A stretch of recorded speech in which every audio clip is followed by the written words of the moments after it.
ఈ రోజుకి కూడా నేను చెప్తా ఉన్నా, ఓడిపోయాం పర్వాలా, ప్రతిపక్షంలో కూర్చొని ఉండం అది పర్వాలా, మళ్ళీ రీలు వెనక్కి తిరిగి మళ్ళీ అదే రోజుకు మళ్ళీ తిరిగి వెళ్ళి కనీసం ఇలా జరుగుతుందని తెలుసు కదా ఇప్పుడు ఎలా చెప్తావు అని చెప్తే మళ్ళీ ఆ రోజు వచ్చినప్పుడు ఇదే విధంగానే మళ్ళీ చెప్తా.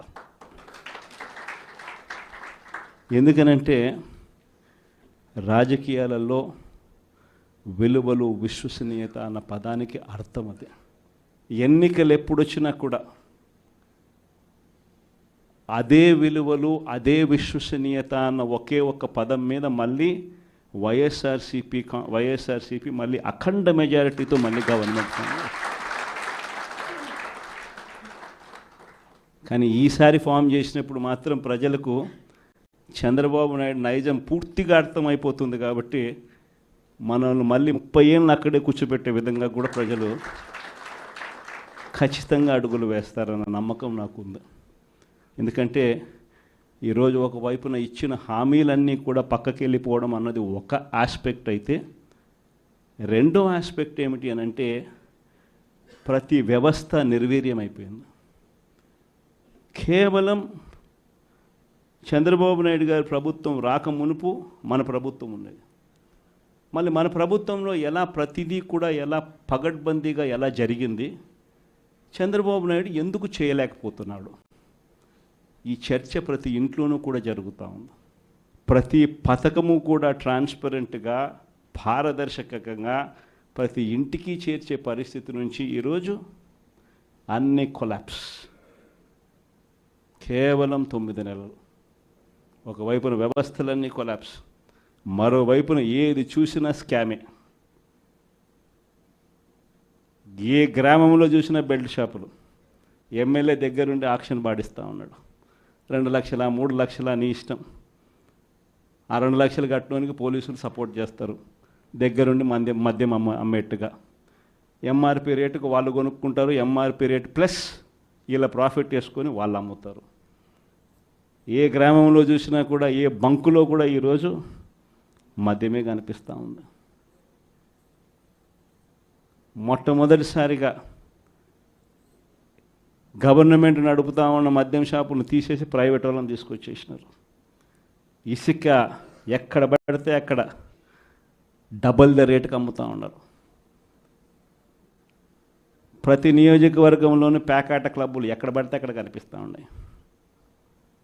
ప్రతి నియోజకవర్గంలో ఏ పని జరగాలన్నా కూడా, ఫ్యాక్టరీ నడపాలన్నా, ఆ నియోజకవర్గంలో మైన్ ఒకవేళ చేస్తూ ఉంటే చేసుకోవాలన్నా, ఏదైనా కూడా నాకింత నీకింత అని ఎమ్మెల్యే దగ్గర నుంచి మొదలైతే చంద్రబాబు నాయుడు దాకా పంచుకోవడాలి. ఇవన్నీ కూడా ఏ స్థాయిలో జరుగుతూ ఉన్నాయనంటే నిజంగా ఈరోజు వైఎస్ఆర్సీపీ పార్టీ కానీ వైఎస్ఆర్సీపీ ఎమ్మెల్యేలు కానీ ఈరోజు నిజంగా చాలా మంచోళ్ళ కింద కనిపిస్తూ ఉన్నారు ప్రజలకు. ఆ స్థాయిలో కేవలం 9 నెలల కాలంలోనే ఇంత దారుణంగా పడిపోయినాయి. ఇవన్నీ కూడా ఎందుకు నేను చెప్తా ఉన్నాను అని అంటే, ఈరోజు కష్టాలు అనేటివి వస్తాయి.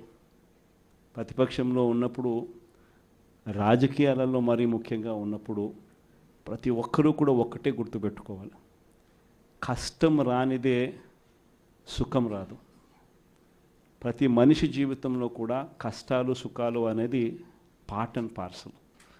ప్రతిపక్షంలో ఉన్నప్పుడు మనకు కష్టాలు కనిపిస్తాయి, కానీ ఆ ప్రతిపక్షంలో ఉన్నప్పుడు ఆ కష్టాలలో వచ్చినప్పుడు మనం ఆ కష్టాలను ఎలా ఎదుర్కొంటాం అన్నది మనల్ని లీడర్లు చేస్తాయి. కష్టం వచ్చినప్పుడు మన క్యారెక్టర్ను మనం అమ్మేసుకుంటే, మన వ్యక్తిత్వాన్ని మనం అమ్మేసుకుంటే, ఒక్కసారి బాటిల్లో ఉన్న నీళ్ళు బాటిల్లో ఉంటే బాటిల్లో నీళ్ళు తాగుతాం. బాటిల్లో ఉన్న నీళ్ళు ఒక్కసారి ఇలా పడేసినామనంటే భూమిలోకి పడిపోతాయి, మళ్ళీ ఏరుకోలేం. క్యారెక్టర్ కూడా అలాంటిదే. ఒక్కసారి విడిచిపెట్టేసినాము అని అంటే మళ్ళీ దాన్ని ఏరుకోలేం. ప్రజల్లో చులకనవుతాం, ప్రజల్లో పలచనవుతాం. ఇది ప్రతి ఒక్కరూ కూడా గుర్తుపెట్టుకోండి. కష్టాలు అన్నటివి ఎల్లకాలం ఉండవు. ఎవరికి ఏ కష్టం వచ్చినా కూడా నా కథ గుర్తు తెచ్చుకోండి. 16 నెలలు నన్ను జైల్లో పెట్టినారు. నా మీద కేసులు వేసింది కూడా మళ్ళీ ఎవరో కాదు, అటు కాంగ్రెస్ ఇటు తెలుగుదేశమే. నా పిటిషన్లో ఎవరు పిటిషనర్స్ అంటే అటు కాంగ్రెస్ ఎమ్మెల్యేలు ఇటు తెలుగుదేశం పార్టీకి సంబంధించిన నాయకులు. కేవలం రాజకీయంగా ఎదుగుతున్నాను అని ఒకే ఒక కారణంతో దొంగ కేసులు బనాయించారు. 16 నెలలు జైల్లో పెట్టినారు. కానీ ఏమైంది? బయటికి రాలా? ముఖ్యమంత్రి కాలా?